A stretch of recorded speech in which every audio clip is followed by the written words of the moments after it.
Здравейте и добре дошли в този вебинар Тайните на успешния тимбилдинг. Даваме минутка, две, три, защото в момента активно влизат участници, след което започваме.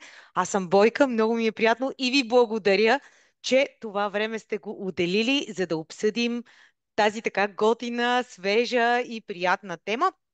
След малко ще се представя и съвсем официално, а в момента даваме тези няколко минутки, за да може участниците да влязат. Вече сме над 40 човека. Много се радвам за което и много ви благодаря, че ще отделите тези минутки и добре дошли в уебинара Тайните на успешния тимбилдинг. Даваме му още две официални минути, след което започваме без предисловие, защото колегите се шегуват с мен от вчера, че те знаят, че аз мога да говоря и 45 часа в общи линии за тимбилдинг, но сега ще се постарая, ще направя всичко възможно, за да не са толкова, а да се вместим в около 45 минути, за да може да обсъдим, ако има въпроси, коментари и така нататък. Я да видим как вървим. Увеличаваме се, което е много готино, обаче започваме. И така, тайните на успешния тимбилдинг. Какво ще обсъдим? Ще обсъдим добри практики, ще обсъдим истории от тимбилдинг кухнята, ще обсъдим скрити капани, които могат да развалят и много добрите планове. Много ще се радвам да ми задавате въпроси в реално време в чата, да бъдете активни, за да мога максимално да дам стойност на тази наша среща днес. Ето ме и мен, аз съм Бойка Балан, много ми е приятно, накратко се представям защо съм застанала тук от среща да ви говоря. Вече имам повече от 15 години опит в организацията и провеждане на корпоративни събития, изключително много километраж конкретно в тимбилдинг събитията.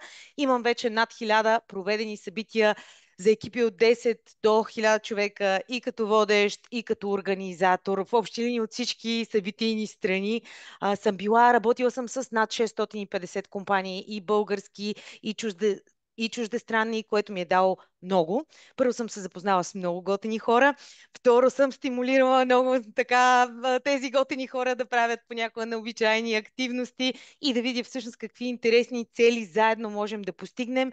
И организационно ми е било много полезно, защото събитията и тимбилдинги по-специално са едно живо предаване. И във всяко предаване на живо има изключително много неочаквани ситуации, каквото и да планираш. Дори да имаш план А, план Б, план С, винаги има нещо, което може да те изненада и така да кажем, извървените километри в тимбилдингите много помагат, за да си подготвен да реагираш на нетрадиционни ситуации. Как ще протече нашата среща днес? Ще си говорим накратко за трите често срещани грешки. Значи, според мен, често срещаните грешки са повече от 30, но ние ще се фокусираме накратичко върху 3, или поне ще се опитаме да ги ограничим до толкова. Освен да си говорим за грешки, все пак е добре да обсъдим и как да се справим с тези грешки, принципите за успешното събитие, освен да си говорим как можем да се прецакаме, е добре да си кажем и добри практики, с които можем да стигнем до един успешен тимбилдинг. И примери и доказани решения. Ще ви разказвам и смешки, и не съвсем толкова смешни истории от реални събития, от реални тимбилдинги и как сме се справили с тази ситуация. И така, предлагам да започваме. Ще помоля да ми напишете в чата, за да могат да видят, така да имам обратна връзка. Уха, ние сме почти 60 човека, страхотно. Много ви благодаря. Добре дошли на новодушите, тези, които тук що се включиха. Започваме вебинар за успешния тимбилдинг, как да го организираме, как да има максимален ефект. Защото тимбилдинга, окей, забавление с колегите, често тимбилдинга се приема като хапване и пиване с колегите. Уви, от много години това вече не е така. И така, участници в тимбилдинги, които са работили в различни компании, съответно са били гости на различни компании, вече като видят въже за дърпане, според мен иска да се обесят на него, защото с надежда да видят нещо ново. Така че е важно да бъдат иновативни, да бъдат актуални и да бъдат смислени нещата, които се предлагат на хората.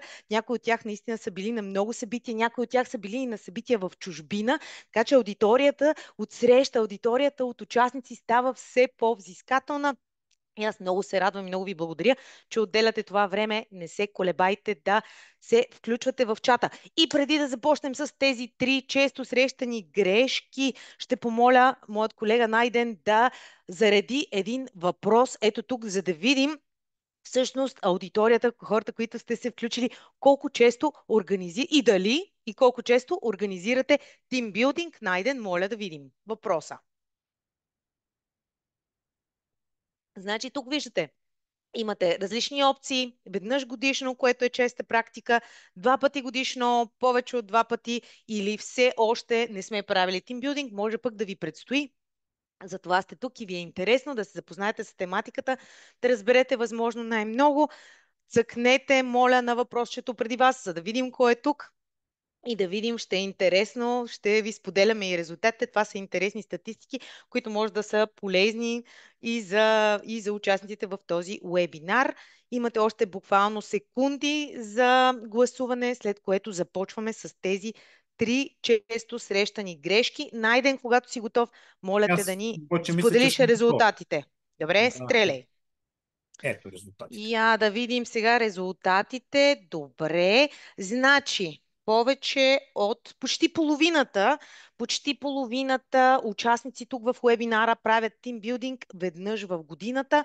Това вероятно си е така, ако го правите веднъж в годината, вероятно е едно очаквано събитие от колегите. Те още като мине събитието очакват с нетърпение какво ще е следващото. Има компании, където има такава традиция и колегите си го чакат с нетърпение. Два пъти годишно гордо малко по-малко от една трета правя два пъти годишно, също изключително полезно да се прави тимбилдинг, защото така се максимизират резултатите. За това ще разкажа допълнително. Освен два пъти в годината да се прави тимбилдинг, има и малки подкрепящи събития, с които може да направим един голям тимбилдинг и да го подкрепим с малки съпътстващи събития, за да поддържаме резултата.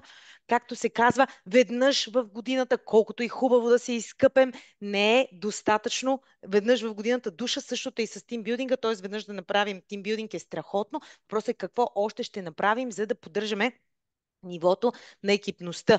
Все още има тук един малък процент от хората, които все още не са правили тимбилдинг, така че първо това ви предстои, ще видите колко е готино, какъв ефект има и една малка част от вас, 20 и малко процента, правят повече от два пъти, което е страхотно и така без повече отлагане да скачаме в тези често срещани грешки и да ги видим какви са. И така, грешка номер едно. Така, програма по избор на организатора. Програма, първо какво имам предвид под програма? Тук имам предвид тимбилдинг активности, тимбилдинг игри. Често, пак, както си казахме, много хора си мислят, че като отидат да хапнат и да пинат с колегите, това вече е тимбилдинг. Тук се уточнихме, че ще имаме предвид тимбилдинг. Той може да е еднодневен, може да е тимбилдинг с приспиване, но ще имаме предвид тимбилдинг, където са организирани някакви активности за екипа, които целят сплотяване на екипа или други цели. Програма по избор на организатора. Това може да е и програма по избор на шефа и програма по избор на един човек. Случвало ми се, искам да ви кажа, че това, между другото, не е рядко срещана грешка и ми се случва често. Хората, които отговарят, или човека, който отговаря за организацията на събитието, много си е харесал една програма. Тя му е много интересна или му звучи много, много добре, но на мен ми се е случвало неведнъж да споделям известни опасения или да насочвам. Може би това не е най-подходящата програма. Защото трябва да изходим, за да изберем програма, трябва да изходим, след малко ще говорим за това много подробно, трябва да изходим, личните предпочитания идват много, много назад. Трябва да изходим каква е целта на този тимбилдинг. Тоест просто да изберем едни самоцелни активности, които ни звучат много готино или в момента темата ни е много интересна или ни звучат много иновативно или много модерно. Не винаги е добър вариант, може да доведе до по-малка или по-голяма грешка. Така че първо винаги изхождаме от целта. И другото голямо важно при избор на тимбилдинг програма, това е аудиторията. Тоест, една програма за млади програмисти една тема ще бъде подходяща програма за екип, където има много широка възрастова граница или както ние казваме шарено, съвсем друга програма ще бъде подходяща. Тоест, може би, преди, дали пак казвам, преди да се хлъзнем по много интересната тема, която ни звучи много ново, много вау, много готино, в никакъв случай не го изключваме, това е страхотно да бъде ново, да бъде вау и темата да звучи страхотно, но да не забравяме просто да ни светят всички възможни червени лампи, да не спират да ни светят, че трябва да изберем програма, след като първо сме помислили за целта и после сме помислили за аудиторията. Кой ни е отсреща, кой всъщност ще ги прави тези активности. Грешка номер две. Адженда без душа, в общи линии или без милостна адженда, или без да се съобразят някои детайли в нея. Адженда имам предвид протичане, програма. Като програма става въпрос още от тръгването за тимбилдинга, докато участниците се приберат. Пак, изключително много пъти съм виждала следната ситуация. Всъщност две различни ситуации, две различни крайности. Първо обсъждаме едната, през здраво пресоляване на манджата. Тоест, активност върху активност, под активност след активност. Значи да заведем много готин спа хотел колегите си, да се инвестират един сериозен бюджет и те само да гледат тъжно спато е силно неподходящо. Тоест, понякога по-малкото е повече. При изграждането на една адженда винаги давам следния жокер или така правим следното нещо. Хайде да си го представим направено. Тоест да си го представим направено стъпка по стъпка и да видим къде е тази наша амбициозна адженда, защото сега сме събрали колегите и трябва да направим тази презентация, където ръководството ще разкаже за целите. Трябва да направим обаче и тимбилдинг активности, обаче не 3 часа, малко са, трябва 4 часа да ги направим. Обаче тази игра също много ни харесва, след обяд ще им я предложим и нея, а преди вечеря ще направим и хората вече в общи линии са се претоварили, преуморили, тичат от зала в зала или от зала в поляна и всъщност изключително важно е каквото пак изхождаме от целта ни. Изхождаме от целта ни, зависимост какво искаме да постигнем в нашето събитие. След като си го изясним това нещо, това много ще ни помогне да направим правилната програма. Също в програмата трябва да имаме и реалистични очаквания, че понякога няма да вървим по програма и това трябва да го предвидим в програмата. Тоест, ние имаме официалната програма, но трябва да си направим, да си оставим едни буфери в нея, за да може хората наистина да не препускат. Защото след анкетиране, след тимбилдинг, едно от мърмя основанията е, че хората са били твърде ангажирани. Това, от което хората не са били доволни, е възможно да бъде, че те са били твърде ангажирани, твърде претоварени в тази програма. И сега, добри практики. Играта, особено при по-големи групи, такава активност, особено при по-големи групи, трябва да не бъде повече от 2 часа и половина, 3. Ако искаме да включим втора активност, да кажем след обяд, ако искаме да включим втора активност, имаме две опции. Едната, тя да се стремим да бъде абсолютния максимум, трябва да бъде 2 часа. Това е тотална граница горна за втора активност или трябва да бъде по избор. Ако имаме предвидена в програмата една игра, една активност, която е задължителна, не е задължително да е задължително, но се очаква участниците да се включат, всички участници да се включат, то втората може да бъдат активности по избор или активност, в която който иска може да се включи, който иска свободно време, или пък ако е такава, която е насочена отново към всички, е добре тя да бъде кратка. Тоест, изключително хората, когато отидат на такъв тип корпоративно събитие, те не го приемат, че това е работа. Тоест, те го приемат като един бонус и то трябва да бъде такъв, което значи, че ние трябва да имаме собственото поне 2 часа свободно време. Наистина не го пропускайте. Виждала съм много пъти страхотен хотел и хората да нямат възможност да се възползват от него, от претоварена адженда. Също хората, когато пристигат някъде, времето за чек-ин е също време, което трябва да се предвиди. Има добри практики, които могат да забързат чек-ин, но все пак трябва да се предвиди. И другото е, хората имат нужда, когато сменят пространството, т.е. когато сменя локацията, аз имам нужда да се ориентирам. Тоест има едни 30-40 минути, в които хората трябва да си оставят багажа, да ползват тоалетната, въобще да се адаптират с новата посока, новата реалност, новото място. На някои хора им отнема малко по-малко време, на други хора им отнема малко повече време, така че това време трябва да го предвидим, за да можем да стартираме с нова динамика, екипна динамика в игрите, в които ще влезем. Така че това трябва да се предвиди. И също това е свързано и с безопасността, за която ще си говорим след малко. А, Аджендата трябва да се предвиди. Често съм чувала също. Ние сме планирали активности на плажа от 2 до 4. И си представете, че действието се развива юни или юли месец. Това наистина обрича участниците, ако не на слънчасване, то ги обрича на претопляне, силна умора и така нататък и намалена енергия вечерта на партито, защото от 2 до 4 на плажа, където обикновено няма едно дърво и когато се правят активности, те не стоят под чадър, не е най-доброто време. Така че този тип неща трябва да се премислят. И затова, може би, само за аджендата може да си говорим няколко часа как трябва да се построи. Има основни принципи, които поне ние в Enter Event се стараем максимално да спазваме и да ги споделяме с нашите клиенти, но може би ако трябва да кажа едно изречение, представете си го направено. Просто минете и си го представете от край до край, оставете му едни 10% непредвидени, защото минимума за непредвиденост е 10% и с фокус върху хората. Защото това е, тимбилдинга често се споделя като някакъв бенефит, като някакъв бонус, който една компания предлага това. И тимбилдинг поне веднъж в годината, нека да бъде бонус за хората, а да не бъде мъчение. Затова много помага правилно структурираната програма. Защото каквито и да са страхотни замислените активности в най-готения хотел, когато ги преуморим, няма да стане. Грешка номер 3. Тази е, може би, най-често срещаната, ако трябва така да извадя статистика.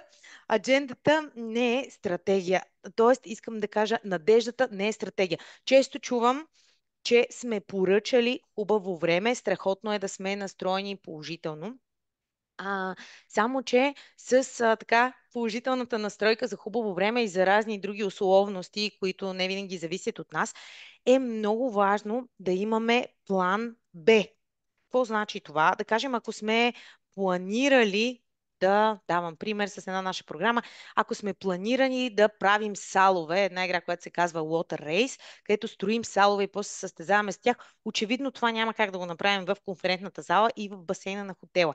И стандартно имаме втори план, който предварително уточнен с организаторите, с локацията, с всички намесени по веригата, че при какви времеви условия директно се преминава към план Б, който е предварително подготвена резервна игра, която е адекватна и е много важно да синхронизираме с локацията. При план А хубаво време сме там, при план Б сме там и да знаем какво точно е хубаво и лошо време, защото за различните активности това значи различно. За да бъдем просто навън и само да не ни вали, за някои активности е окей, обаче някои активности, които примерно са свързани с преход, тук дебело го подчертавам, това с прехода не е просто как ни изглежда времето в момента, а какво ще бъде времето в следващите часове, както и с такъв тип програми, където се влиза с канута, салове и какво ли още не, където е свързана природа, вода и където е намесена безопасността. Тук експерименти не трябва да има. Надежда се прилага и в още доста други моменти. Нашата, така, моята препоръка е наистина ние си правим планове поне до С. Обикновено винаги сме готови за някакви резервни. Даже сега ще ви разкажа една шега, която ми се случи на първия тимбилдинг, който водих. Но обикновено имаме поне 2 варианта до 3 и те трябва да са съгласувани с абсолютно всички замесени и естествено готовност да се импровизира. Другото, обратната страна на тази грешка е, обратната страна на тази грешка е имам план и на всичко, абсолютно на всяка цена трябва да се придържаме към него. Трябва да тази игра сме казали, значи тази игра ще направим игра по игра, стъпка по стъпка или тази презентация трябва да продължи точно толкова време. Имайте предвид, че събитието, както си казахме, е живо. И освен тези, които го водят, фасилитатори или водещи, модератори, презентатори, менеджмент и така нататък, отсреща това е партньорска игра. Както театъра и публиката. Публиката подава, т.е. в този случай това е една симбиоза между това, което е планирано, този, който движи това, което е планирано и хората, които участват, те подават през реакциите си, през обратната си връзка в реално време, естествено, ако търсите такава, те ще подадат и понякога планът трябва да подлежи на модификации и адаптации. Затова е много важно партньорите, които си избирате, наистина да бъдат настроени гъвкаво, да знаят как да планират и да бъдат настроени гъвкаво. И риск менеджмента е изключително важен да се направи, особено на събития с по-висока трудност. За това ще поговорим след малко. А преди да продължим нататък, може ли найден да видим един следващ въпрос? Каква е основната ви цел, когато организирате тимбилдинг?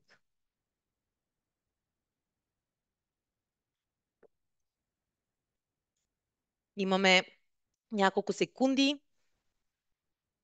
Дайте знак, дайте цък, вашият избор. Както си казахме, целта е много, много определяща. Забавлението също е цел. То е свързано с антистреса, с освобождаване от напрежението. То е инструмент, много силен също за постигане на цели, така че също е вариант. Има комуникация, също е. Въобще да видим до сега какво сте правили, ще ви разкажа повече за това. Готови ли сме да видим нашите отговори? Я да видим. И така, за забавление 15%, сплотяване на екипа, цели 74% правят тимбилдинг, за да сплотят екипа. Наистина, тимбилдинга е невероятен инструмент за това да се сплоти екипа. И то работи на няколко нива. Първо през активностите и после активностите няма как, нали си представяте, че за 2 или 3 часа или за тези 2 дена, които хората ще бъдат там, всъщност няма как това да се случи. Но това, което има как да се случи, е през подходящо подбраните активности, адженда, локация и програма се стартират едни процеси, които те всъщност продължават да работят и когато вие се върнете обратно на работа. И когато тези процеси са съобразени с последващи действия за задържане на резултат, само от един тимбилдинг може да имате буквално осезаем резултат и хора, които до сега са били просто име в телефона или мейл в мейла, после да се поздравяват много по-топло, да имат повече отношение един към друг, да имат подобрена комуникация в следствие на това и наистина да го усетите в работната обстановка. Особено драматичен на нужда от тимбилдинг започна от пандемията нататък и от хибридния или дистанционния офис. Изключително много се усети там работа по конкретен проблем и просто защото се очаква съвсем малко хора, работа по конкретен проблем по 10%. Имайте предвид, че тимбилдинга също. Сега, тук е вече фин нюанс между тимбилдинга и тим тренинга. Горе-долу към тим тренинг отива работата по конкретен проблем, но е също много, много полезно да се адресира или пък да се освободи напрежение, за да може после да се адресира по положителен начин този проблем. Но тимбилдинга има наистина, наистина много ползи и аз съм го виждала това на практика толкова много пъти и наистина буквално ми се е случвало да видя трансформация в екипа. Тук не говорим за магически пръчки, не говорим за някакви крайни процеси, но наистина промяна в отношението на хората един към друг, в отношението им, освен един към друг и в отношението на фирмата. И също по един не пряк начин тимбилдинга помага и за намаляване на текучеството, защото в компаниите. Защото хората, всъщност фирмената принадлежност какво е? Хората, когато се свързват един с друг, когато те се познават, имат отношение един към друг, всъщност това е фирмата, хората в нея. Когато през такъв тип активности, особено когато са добре организирани, смислени и помислени, наистина има ефект и върху задържане на персонала. Много не обичам тая дума. Персонал има и всъщност голяма полза върху задържане на екипа. Една моя любима история, която страшно ме беше разчувствала. Звъни ми телефона един понеделник. Звъни ми HR в голяма софтуерна компания и ми каза, че след тимбилдинга, който бяхме водили в предния ден в събота, в понеделник ми звъна и ми каза, че един техен колега си беше скъсал молбата за напускане. Това наистина ми е любима история. Страшно много ме беше трогнал. Аз наистина вярвам, че тимбилдингите работят, иначе нямаше да се занимавам с това. Нито пък щях да застана тук да ви споделям интересни информации. И обещах история във връзка с това как плановете понякога се променят и въобще каквото и да правим, понякога плановете се променят. А тук става въпрос за първият тимбилдинг, който който правихме. Това беше преди вече много, много, много време, на една поляна, близо до Банско, до един хотел.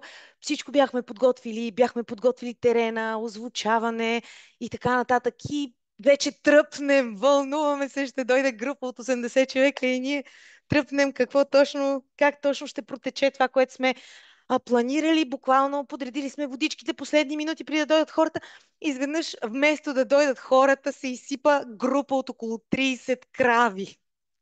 И всъщност екипа ни тогава беше предимно женски и имахме един господин с нас, един фотограф. Той пък се оказа, че изключително много го беше страх от крави и така в общи линии така блокира се малко от кравите и ние няколко жени използвахме всичките нечленоразделни звуци и жестове, които знаехме, за да изгоним тия крави. Всеки момент ще да дойде групата, 30 крави на пляната, двете не бяха много съвместими. Опитвахме се така да насочим кравите в другата посока, обаче техният стопанин явно не беше разбрал какво става и ни така с крясъци, доста по-убедителен от нас, ни ги връщаше ни ги обратно на поляната. Та имахме едно прехвърляне, едно сплотяване предварително ние кравите и техния стопанин, но за наша радост, точно преди да дойдат хората, бяхме успели така да се справим с кравешката ситуация на поляната и тимбилдинга започна. Между другото, мина много добре, но пак казвам, колкото и да сме подготвили всичко, винаги може да се появят група крави или някаква друга неочаквана ситуация, с която да се налага да се справяме. И така, как продължаваме натам? Като си поговорихме за грешки, я да видим дали не може да си поговорим за още грешки. Бонус грешка, както си казахме, че те са толкова много грешки, аз обаче ще кажа само тази, защото мисля, че е много съществена. Бонус грешка, а подценяване на безопасността. Това е, може би, най-скъпата грешка, която може да се направи. И затова тук и във връзка с аджендата, и във връзка с програмите, и с подбора на такива, моля ви, безопасността е един процес, който се планира, както си планираме бюджета, както има нужда да си планираме устойчивостта на събитието и отпадъка, който ще генерираме, така, може би най-важното нещо, което трябва да планираме е безопасността на участниците и затова е много важно и вие като организатори да бъдете подготвени, хората да бъдат правилно инструктирани. Много е важно хората, които ви подготвят активностите, да бъдат, как да кажа, да бъдат информирани, тренирани, обучени и активностите да бъдат много правилно избрани. Често нещо, пропуск, линейка на събитие, пак, нали, стискаме палци, не е вариант. Големите групи, особено над 80 човека, линейката е силно задължително да присъства. Естествено, има хотели, които имат лекарски пункт, има други и по-скоро изключение от правилото, но събитие над 80 човека без линейка е силно неприемливо. Линейките можете да използвате и от екологична, и от бюджетна гледна точка, можете да използвате локална линейка. Тоест, ако сте във Варна, няма да докарате линейка от София или в Боровец, когато сте използвате линейка от Самоков. Наистина не са Бог знае колко големи бюджети на фона на всичкото, което се инвестира за локация, хапване, пиване, програма и така нататък. Така че наистина не пестете от линейка. Линейката се слага така, че да може да се достъпи лесно. Всички трябва да са информирани къде, нали, тя идеята не е да плаши гарги, идеята е да бъде там за всеки случай, при някаква неприятна ситуация, пък и хората обичат да се обгрижни, ако случайно някой стъпи на криво или нещо му се случи, да може да отиде да попита, ако ще е една лепенка да му сложат, но наистина това е нещо, което горещо ви препоръчвам да не си спестявате. Просто директно си го планирайте на стартова точка в бюджета. Какво може да стане? За жалост, твърде много неща, които сега няма да ги изброяваме, но знаете. Да не се налага по-добре да сме подготвени. А също, особено ако сте планирали спортни активности, според мен е силно, силно наложително да си планирате линейка, защото тогава опасността от травми се увеличава. Преход в планината без водач. Това също е много често срещано нещо, когато вие сте група, обаче вие не сте група приятели. В този случай, особено пък когато групата е по-голяма или вие не знаете колегите ви как реагират. Някои хора може да имат да се оплашат в някаква ситуация, да реагират бурно и спонтанно в някаква ситуация. Водачите са специално обучени как да реагират при промяна на времето, при някакви реакции, ако някой се навехне. Така че това, моля ви, не си го спестявайте. Дори да е някак, когато сте група, когато сте тимбилдинг, не си спестявайте водача. Има изисквания за групи. Водачите ще ви насочат. Има изисквания за групи когато са определен брой, колко водача на този брой, спазвайте изискванията и не си спестявайте водача. А, Миналото лято си спомням, че така доста активно се опитвах да разобедя отсреща клиенти, които с нас планираха да си направят активност. Интересна приключенска, след което планираха или преди което бяха планирани да изкачат връх Ботев без водач. И аз наистина така се постарах с всички възможни средства те да се откажат от този план, защото там времето е изключително променливо и вярвам, че това абсолютно не е добра идея. И доколкото си спомням, мисля, че се бяха слушали в това, което бяхме коментирали. Пикник с нерегламентиран огън в сух период. Да отидем с колегите на пикник. Много готино звучи. Много внимавайте обаче за паленето на огън на нерегламентирани места. Тук също не мисля, че има нужда твърде дълго да обсъждаме какъв е риск от горски пожари и какви много неприятни последствия може да се случат.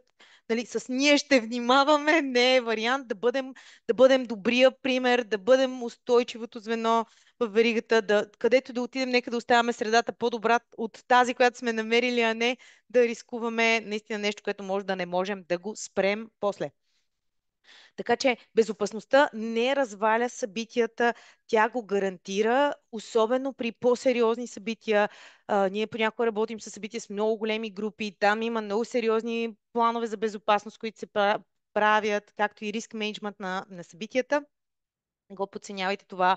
Инструктират се доставчици. Ако вие сте основни организатор на събитието и взимате от доставчици различни за озвучаване, за декорация, за кетеринг, за хапване и така нататък, и сте в локация, сещам се конкретна ситуация, пак с някаква тъжна случка, която се случва в локация, пак заради неинструктирани доставчици. Доставчиците всеки един трябва да бъде инструктиран за безопасност в определени събития. Ако в локацията има специфика, ако има кабели, под които трябва да се пренасят шатри, просто има неща, които тотално не са близо до ума.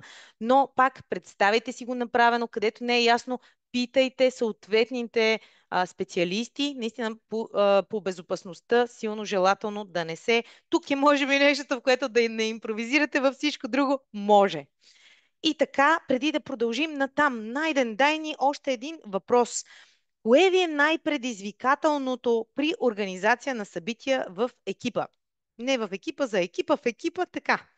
Кое ви е най-предизвикателното да изберете подходящото място, да, да си изберете подходящите активности, да се справите с цялата тази група от подизпълнители, доставчици или да управлявате събитието по време на изпълнението му на терен? Секунди за гласуване, а пък ние продължаваме нататък всеки момент.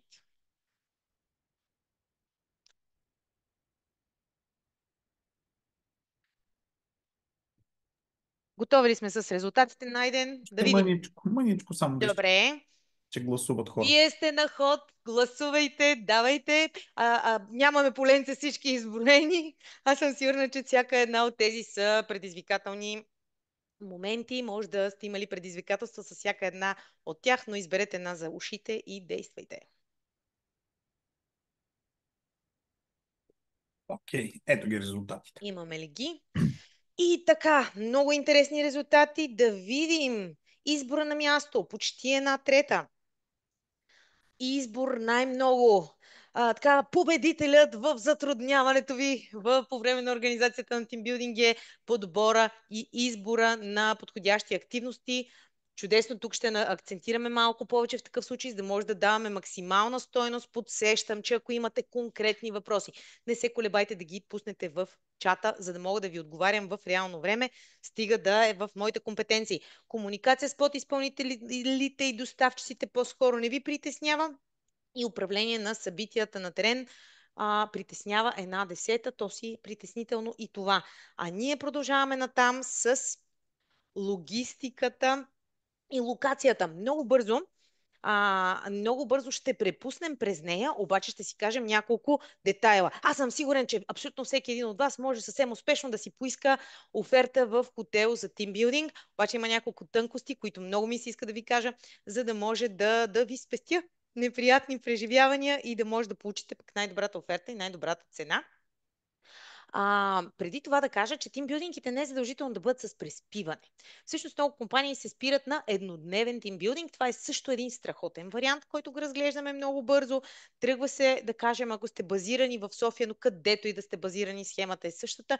Тръгва се заедно от вашия офис сутринта, стига се до точка на тимбилдинга, където примерно ви посрещат с кафе, закуска, имате това място, помните ли за адаптация, оглеждане, туалетна, общуване, ако ще да си кажеш добро утро, да се разсъниш, който пуши да пуши, след което се правят активности за 2 часа и половина, максимум 3, след което се прави един обяд, след което свободно време или опционални активности и към 4 часа обратно към офиса. Така че това няма значение къде се намирате, в коя част на България. Това също е абсолютно устойчив вариант, абсолютно работещ вариант. Т.е. ако тази година бюджета по някаква форма е съкратен или пък не може да оправдае, не може да отговорите на всички бюджетни нужди. Бюджетите на хотелите също доста са се покачили тази година, така че ако случайно това имайте предвид, че е абсолютно работещ вариант. И така, да атакуваме тези локации и детайлите им. Сега ще си кажем за добрите практики, обаче преди това много ми е важно да ви кажа каквото и да се разберете с локацията, да кажем един хотел. Много е важно да го имате черно на бяло. Т.е. да имате в писмен вид оговорките си с локацията, защото понякога, когато локациите са в много натоварен период, се случва един представител на локацията си говори с вас. Вие отивате на място, обаче там има друг човек и изненада той не е запознат с това, което сте си говорили и ние влизаме в план АБЦД и от тази част малко с кравите. Локацията също може да ви изненада с, примерно, не, тази зала всъщност вие не сте я запазили, а при лошо време или пък не, тук няма възможност да правите тази активност, защото всъщност съседната зала има нещо друго. Така че всичко, каквото сте се разбрали, е много важно да го имате черно на бяло. Винаги изисквайте потвърждение в писмен вид от локацията, за да нямате изненади. Или ако има изненади, вие може да си имате един обобщен мейл с това, което сте се разбрали с локацията, който си го имате принтиран и можете да им го покажете, за да може да си спестите едни дебати, а да може да се премине директно към решаване на тези ситуации, които се надяваме естествено никога да не настават. Значи, локацията, тук си говорим за локации вече с преспиване. Локацията има едни страхотни, много нашумели, много модерни локации. Те са страхотни и винаги искаме да заведем колегите си там. Обаче, понякога те не отговарят на всичките нужди на едно събитие, конкретно на един тимбилдинг. Така че няколко неща, от които имате нужда, е добре да си ги помислите още на ниво запитване към хотел. И освен да си ги помислите, е добре да насочите хотела, че всъщност тук става въпрос за тимбилдинг и вие ще имате нужда евентуално, естествено, ако не е зимата, или дори да е зимата, ако не са ви изцяло планирани за вътрешно провеждане на активностите, да имате външни площи. Обаче, ако планираме да имаме външни площи, нали си казахме план Б, не стискаме палци, освен да стискаме палци, си планираме и вътрешната зала, особено при по-големите събития. При по-малките групи хотел може да бъде много гъвкав, може да използвате някои общи части, фойета и така нататък, пространства, където игра би могла да се проведе, но при по-големи групи силно желателно да имате запазена вътрешна зала. Ако времето се развали, тя да е подготвена, за да може директно да влезете и събитието да продължи. Ексклюзивност, това зависи, пак много зависи от локацията. Има големи хотели, които ексклюзивност няма как да постигнете, освен ако не сте група от 600 човека. Обаче тук говорим за да имате информация горе-долу какъв тип събития се провеждат и да сте сигурни, че човека, който отговаря в локацията за вашето събитие е запознат. Защото когато е тимбилдинг активност, да кажем, тя ще генерира шум. Ще има шум, ще има озвучаване, ще има настроение, ще има водещ, той ще говори силно. Обаче, ако в съседната зала, и ако не са преценили, че тя не е добре шумоизолирана и в съседната зала има конференция официална с 100 човека, а вие сте до тях в тимби, до тях, буквално сте до тях в тимбилдинг, познайте какво ще се случи. Напрежение между двете събития, някой ще идваше шътка и така нататък. Не искате това нещо, така че е добре да имате горе-долу информация за какво ще се случва по това време, поне за пространствата, които ви интересуват. Добре е да си го имате на ум, за да може да го имате предвид.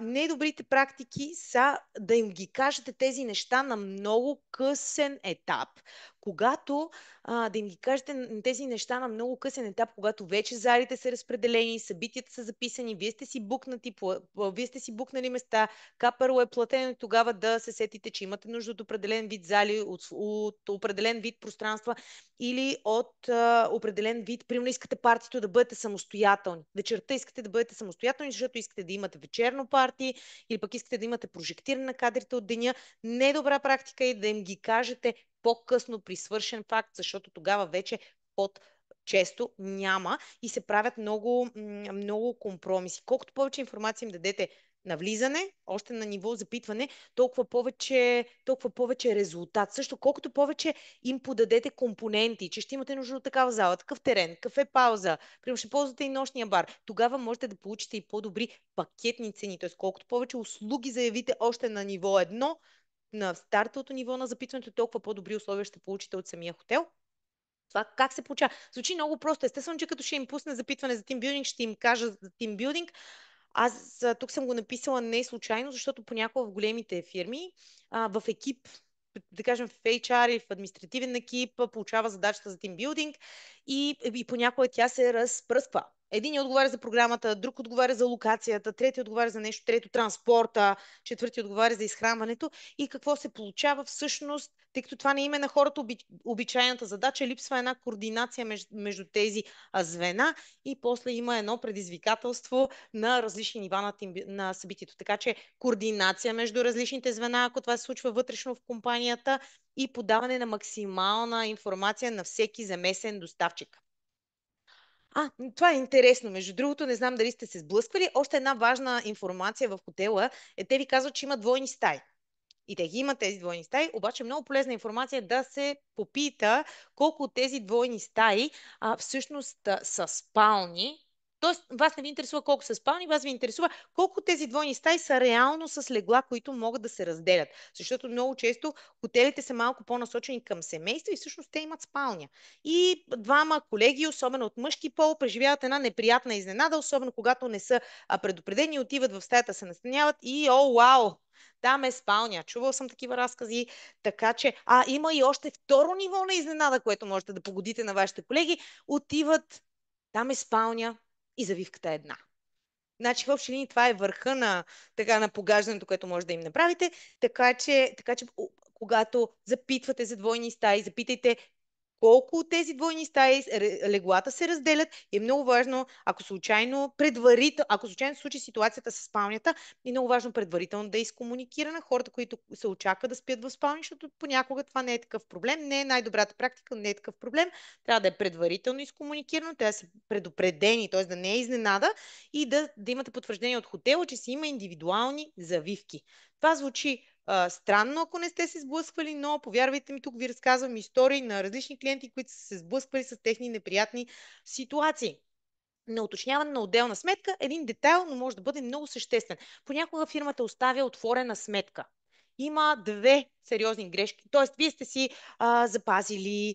сте си запазили консумацията, запазили сте си вечеря, парти и така нататък, обаче има една отворена сметка, която не е уточнено. Две са грешките. Може да не уточните горната граница, това е доста сериозна грешка. И втората грешка е да не уточните какво влиза в тази сметка. Тоест, какви може вие да сте предвидили само за безалкохолни или само за алкохол, но да няма енергийни напитки и така нататък. Така че е много важно да се знае какъв е размера на тази сметка и да се знае кой отговаря, ако размера се достигне, дали тя да се увеличи. Казахме си това вече, спа без програма и програма без спа. В общини, ако имате спа хотел, силно желателно спато да имат хората, когато го ползват, а пък само да заведете колегите на спа. Не е тимбилдинг. Продължаваме напред. Максимално от хората казаха, че всъщност най-много ги притеснява програмата, подбора и подготовката на програмата. На мен лично това е темата, която най-много ми е на сърце и според мен това е инструмента, който най-силно може да въздейства. Т.е. ако нещо влияе, постига това, което си говорихме, сплотяване на екипа, както и подобряване на комуникацията, опознаване между екипа, това всъщност го прави програмата. Затова понякога можем да имаме доста добри резултати и по време на еднодневен тимбилдинг, ако програмата бъде подготвена правилно. И така, започваме от това. Програмата да има ясна цел. Ако ние нямаме първо за нас и второ артикулирана, обяснена ясна цел на всички доставчици и така всичко надолу да го планираме по нея, тя почва да стреляме малко в тъмното. Тоест, какво ще постигнем? Ние не знаем дори какво искаме да постигнем. Първа точка, ясна цел. Втора точка, тук мъничко повече информация ще обсъдим комбинираната програма, без еднопластови активности. Първо, такъв тип активности, това, което ви споменах, разни блиц, игри, са страхотни, много са забавни, обаче хората наистина очакват много повече от това. Добра практика е комбинираната програма, т.е. тук говорим за програма, където има и мислене, и някаква динамика, т.е. така да има някакво движение, да има и креативност, да има и обща култура. Защо го правим това нещо? Защо ни е тая комбинирана програма? Спортните активности, олимпийски игри звучат супер. Те звучат супер и са абсолютно легитимен вариант. Но в един екип, освен ако не е екип, който целия ходи заедно на легиона, в един екип има всъщност много различни характери, има много различни интереси и много различни силни страни. И ако заложим само на една карта, ако заложим само на спортните активности, ами, познайте, това абсолютно изключваме част от екипа. Има и хора, които са с наднормено тегло, има хора разни болешки, за които не знаем. Може да има дами, които в този момент вече са бременни, за които все още не знаем. Така че всичко това ние като организатори трябва да го предвидим.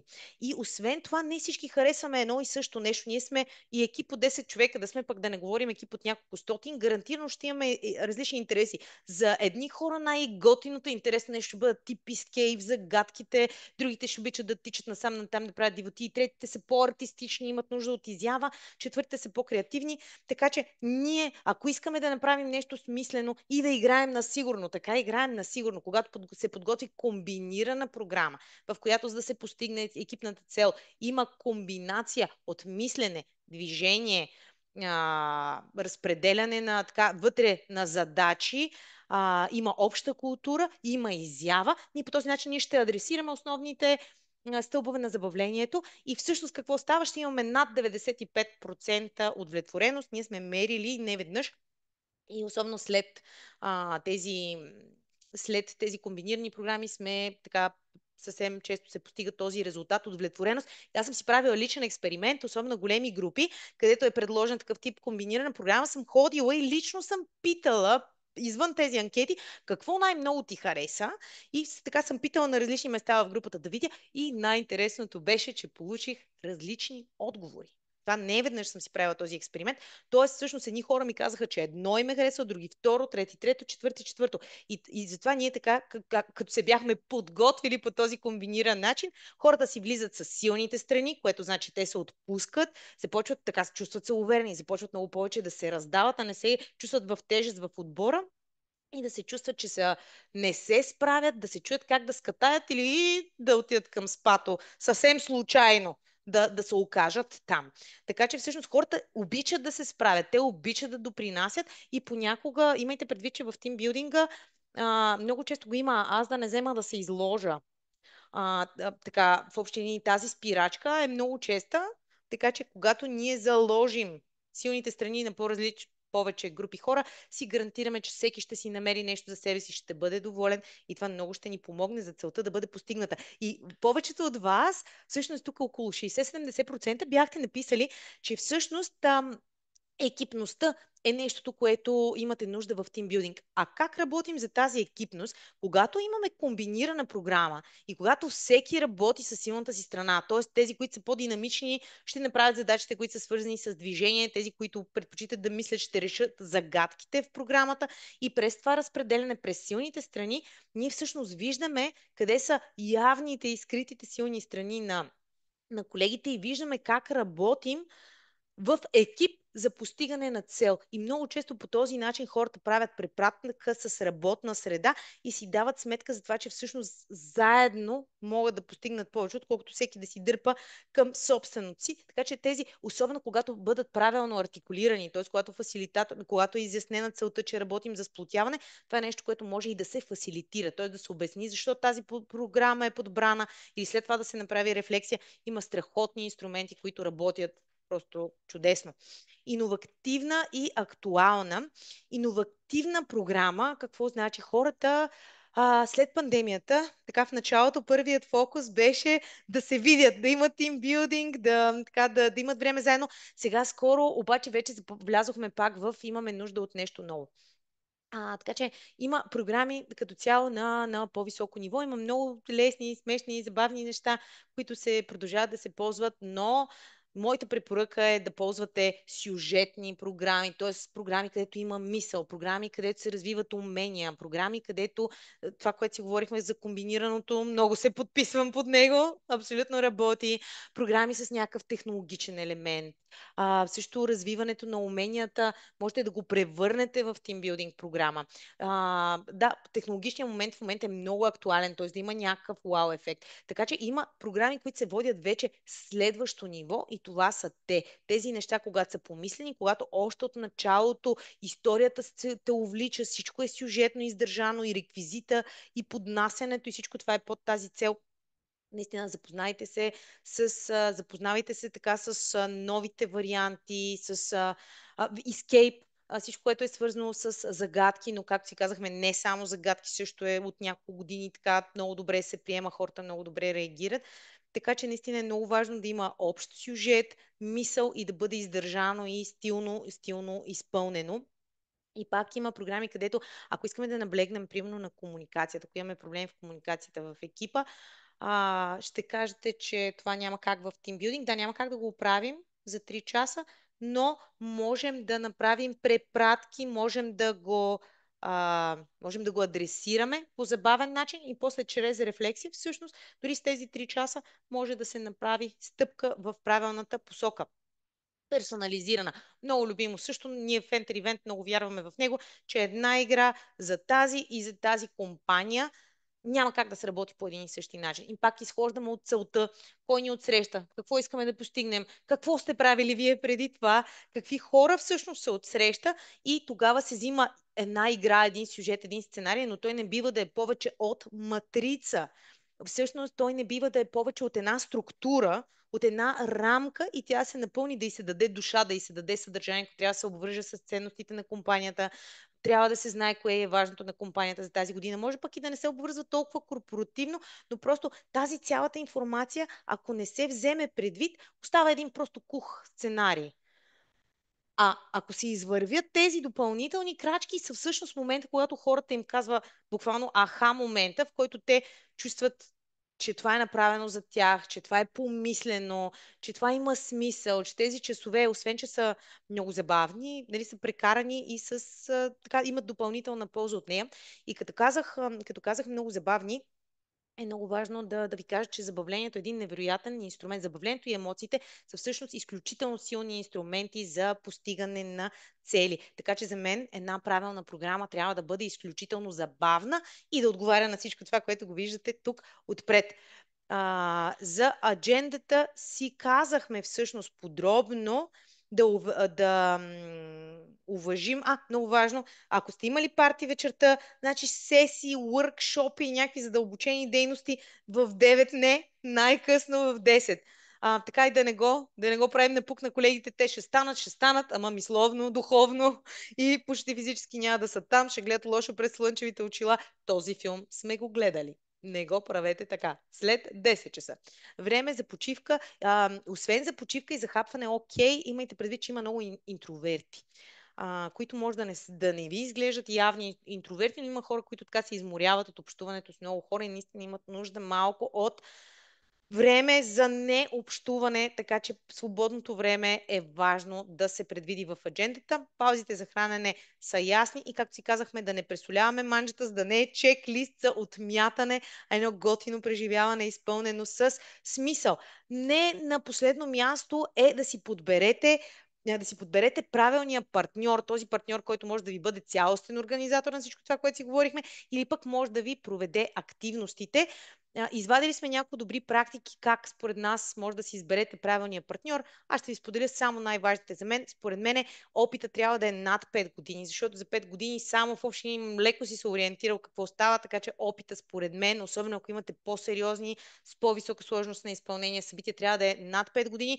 И другото, което трябва да бъде специфично в корпоративните събития. Значи сватби и детски партита не са тимбилдинг. Ако някой е правил 5 години сватби или 5 години детски партита, това не е опит в тимбилдингите, така че минимум над 5 години опит конкретно в корпоративните събития, които могат да се представят с конкретни кейс стъди, за кои клиенти е работено, какви цели са изпълнени и така.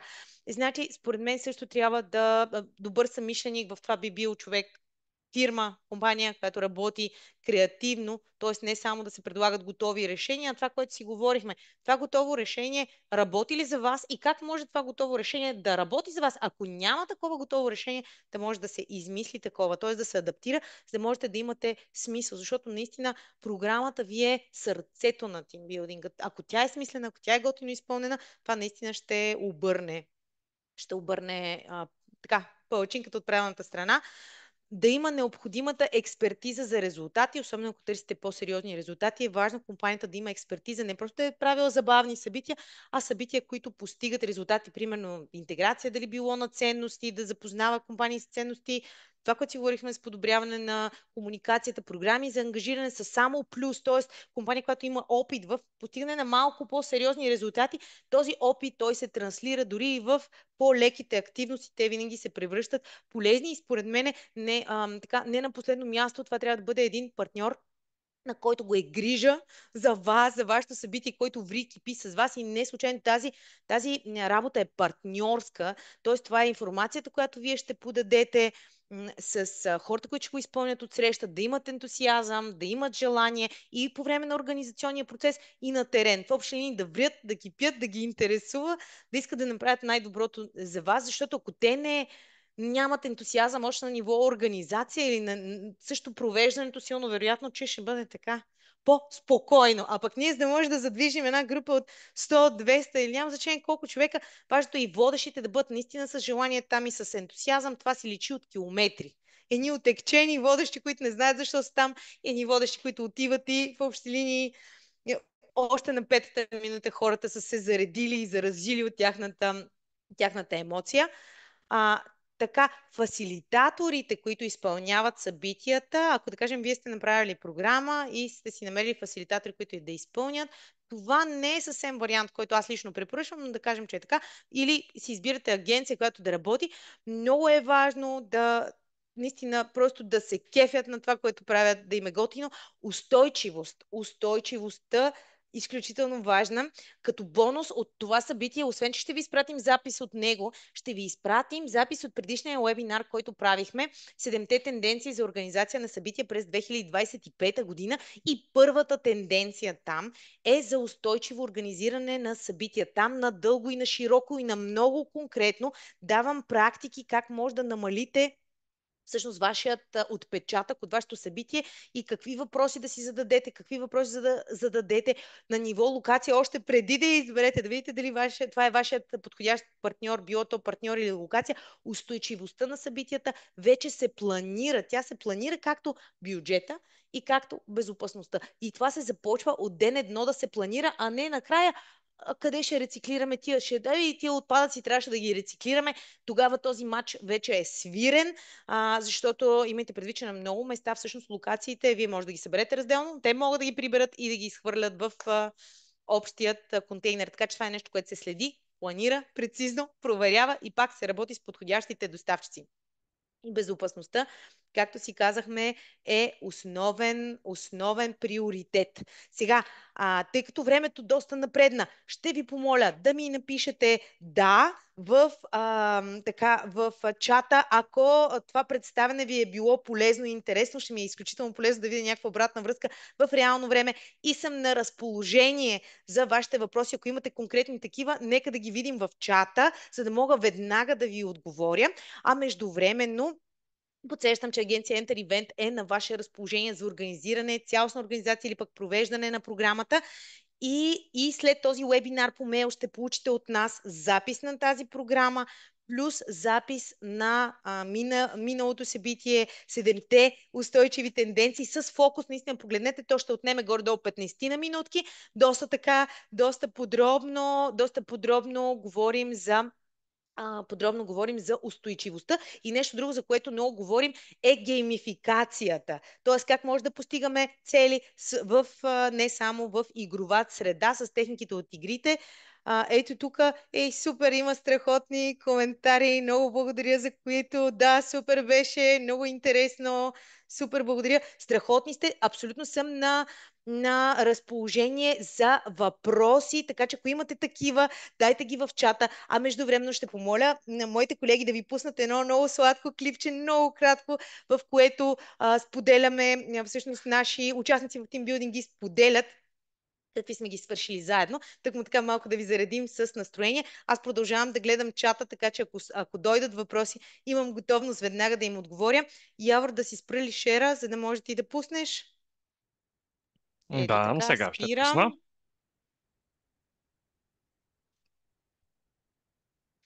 Междувременно следя, тук още не виждам въпроси. Нещо, което е много важно да ви кажа, в следващите 2 седмици сме на разположение за безплатна консултация за вашите събития. Ако имате конкретни, защото всяко събитие са абсолютно различни нужди, цели и всеки от вас е на различен етап, има различен опит в организацията на събитията. Така че сега ще ни видите след мъничко контактите, можете да се запишете за такава безплатна консултация в последните 2 седмици, в следващите 2 седмици от вебинара.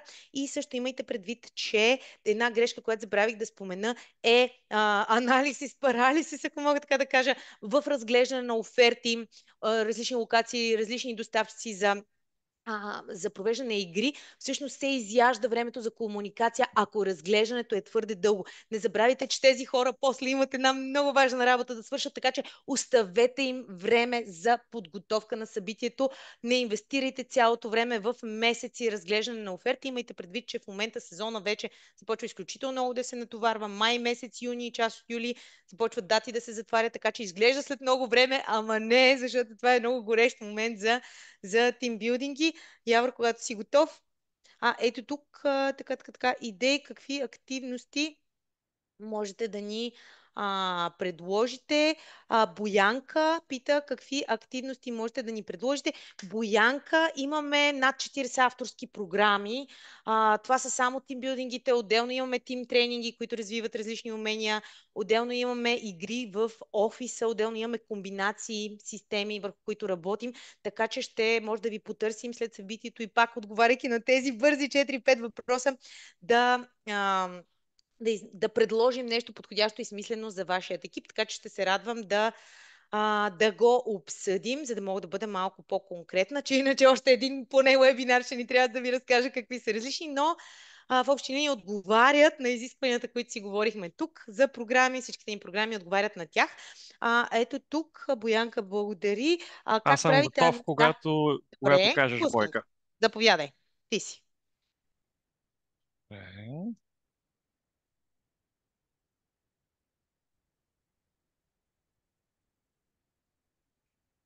Едно потвърждение, ако може, Бойка, че имаме аудио, когато го пусна. Добре.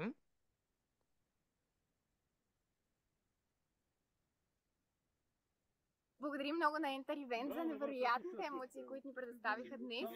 Супер сте! Имаме аудио, малко прекъсва, но нищо. Страхотно, това са незабравими емоции за нас. Absolutely fantastic. It was really, really good fun. It was very well paced. Really recommend it for teams of this sort who are kind of, we've all got different things that we're good at, and it was absolutely brilliant. And we laughed so much. It was really, really excellent. Екипа, който организира всичките тези игри, беше супер, много готини, много свежи, много кооперативни и напълниха душите. Здравейте, ние сме екипът или част от екипа на Syscom Engineering. Правихме игра на кодове с Enter Event и е страхотно изживяване. Много сме доволни, беше забавно. Току-що приключихме мисията невъзможна, заедно с Enter Event, най-готините топ, ако ви трябват ролеви игри, това са хората. Обстановка, двамата водещи, цялото участие, което имате, прекрасно! Дигнахте ни енергията на макс и потенциала го изкарахме на макс благодарение на Enter Event. Искаме да благодарим за професионалното отношение и за това, че нямаше нужда да се притесняваме ние за неща, за които те се бяха погрижили. Всичко надмина очакванията ни от организацията и от начина, по който отпуснахте колегите. Това са хора, които почти не са се виждали. Много благодарим, че всичко беше персонализирано. Задължително трябва да се доверите на тях, ще се забавлявате, ще бъде много пълно се си изненади. Когато и да го направите, няма да сгрешите. И игрите са супер интересни, между другото, така че пробвайте. Беше най-страхотен ден. It was the best day ever. Thank you very much. Definitely book them. They're brilliant. You'll never regret it. Благодарим ви.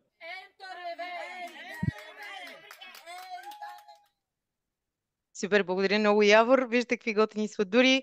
Ние винаги се хвърляме с много ентусиазъм и много желание и винаги много ни трогват такъв тип отзиви. Много сме благодарни, много се кефим. Благодаря ви, че си отделихте това време, за да поговорим за тимбилдинг и много се надявам, тъй като минахме така през целия процес, малко като на тъгдък, но 45 часа още нямаме, нататък пак. Така че, ако имате конкретни въпроси, които не сме адресирали, ние много ще се радваме да споделим информация. Ако имате събитие, което имате нужда да бъдете подпомогнати или да му бъде проведена и организирана програма, сме на линия и подсещам, че ще изпратим мейл с запис от това събитие. Изключително много ви благодаря за това. Аз съм Бойка Балан и за мен беше удоволствие да бъдем заедно. Благодаря ви.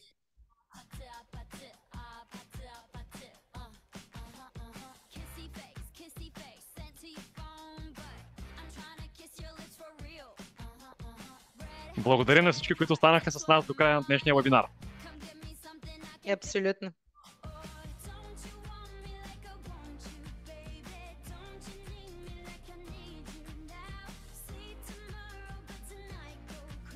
Ето тук вече в чата има коментари, очакваме следващия. Ние пък подготвяме следващия, така че скоро ще изпратим информация за него. Благодаря ви.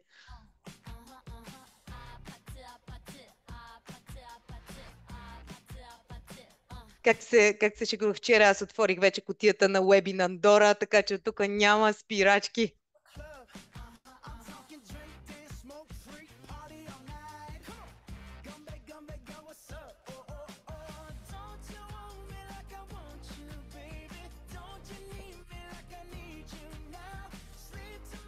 Вилиана пита как да се запишат за безплатна консултация. Само секунда, Виляна. Ето сега излязох от презентацията. Само секунда. Сега ще се шерна един слайд. Ако искаш, аз ще го шерна направо. Добре, ще помоля последния слайд, нали? Да. И по мейла също ще ви изпратим контакти. Така че ще сме на разположение за всичките ви въпроси или пък да ви съдействаме с организация на събитие. Една секунда, изподелям.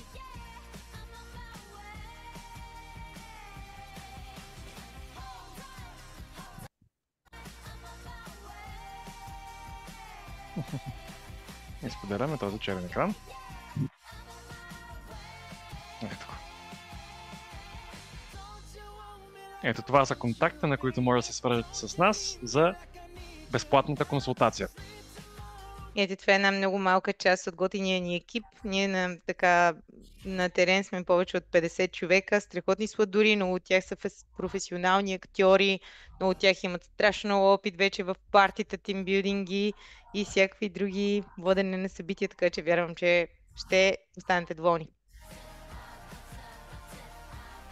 Хубав ден от нас, това беше всичко за сега. До нови вебинар или пък живи срещи. Чао!